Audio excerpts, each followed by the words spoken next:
Hello everyone, my name is Walting and today I'm bringing you my brand new series called How to Blueberry. The goal of this series is to provide tutorials, hints, tips and anything between to the newer player base of Battlefield 5 or to anyone who's maybe switching from, let's say, a console. With that said, I'm hoping that even veteran players will find something useful in these videos as well. Anyways, without further ado, let's start this video with a bang.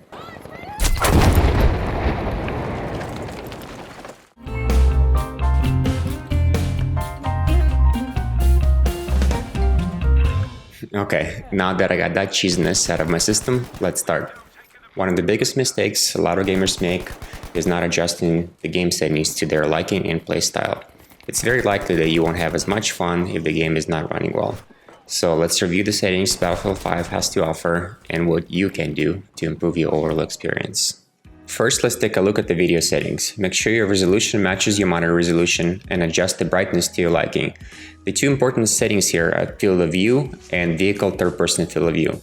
I keep them at 74 and 84 respectively, but you can experiment with those to your preference. From there, I would recommend turning everything off. All those settings make your game look like a Steven Spielberg movie, but it's not ideal for everyday gameplay. In the advanced settings, I would experiment with DX12 and future frame rendering. If your game runs well on DX12, then I would use that and turn the future frame rendering off. Otherwise, turn future frame rendering on and DX12 off to get more frames. It might introduce some input lag, but it's usually barely noticeable. All other settings will heavily rely on your computer hardware. I would recommend turning most of them to low and going from there. The goal here is to get at least 100 frames on average if possible, and I will show you how to display your frames later in this video. The audio settings are pretty self-explanatory. The only option I will mention is the sound preset. I would change that to 3D headphones, so this way you can hear soldiers' footsteps slightly better if you play with your headphones on. Now let's move on to gameplay settings. The first option we're going to take a look at is the score log weapon. I would recommend setting that to icon plus name, so this way you can see both the icon and the name of the weapon in the upper right corner. Second important option is loadout mirroring. Set that to on, so this way if you change the one faction's loadout under your company's screen, the other faction will mirror that change. Basically, it's a time saver. Next is the crosshair and the sight colors. I would change those to a color that's pretty visible against most backgrounds, but it depends on your personal preference. The hit indicator is probably one of the most useful settings here. The headshot color will tell you when you landed a headshot, and the kill color will tell you that you destroyed your opponent in the one-on-one engagement.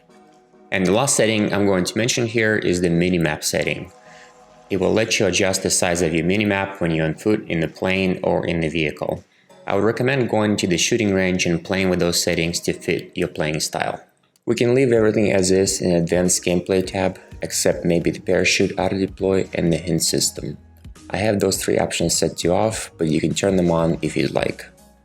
The last thing we're going to discuss today is in-game FPS. It's vital to know what FPS you're getting while playing Battlefield 5 or any game, since it can hinder or improve your performance. Like I mentioned before, you want to shoot for at least 100 frames per second while playing in the actual server. Obviously, this is my personal preference and it will vary depending how your computer is set up. To get higher frames, you can always try to adjust video settings we discussed earlier in the video. With that said, I'm going to show you 3 ways to display your in-game FPS. First way is to use in-game console. You can bring it up by pressing tilde on your keyboard and typing perf overlay.drawfps_1 and hitting enter. After that, you should see your FPS in the upper right corner. Hit tilde on your keyboard again and you're done. The only issue with this method is that you would have to redo it every time you start the game. To permanently add the FPS, we can create a user.cfg file. All you have to do is search for Notepad under Windows search box and make sure to run it as administrator. Once the Notepad is open, go ahead and type in perf overlay.drawfps_1. From there, save the file in the root folder where you have Battlefield 5 installed. In my case, it's under D, Games, Origin Games, Battlefield 5. Make sure to select all files under Files Type drop-down menu and type in user.cfg as the file name and hit save. This way the game will enable the FPS automatically every time you start the game. And the last way, and my preferred way to show in-game FPS, is to use NVIDIA GeForce Experience. It's only available for NVIDIA video cards and it installs with your video card drivers unless you specify otherwise. To enable your FPS, hit Alt-Z on your keyboard to bring up the overlay. Hit the gear icon and select Hot Layout. In here, you want to select FPS counter and choose in which corner of the screen the FPS will show. Hit back, down, and close the overlay.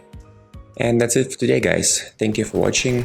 If you want me to cover any specific topic in the next video or have any other suggestions, please leave a comment below. I'm hoping you find this video useful. If you did, hit that like button. If you didn't, leave a dislike, and I'll see you in the next one.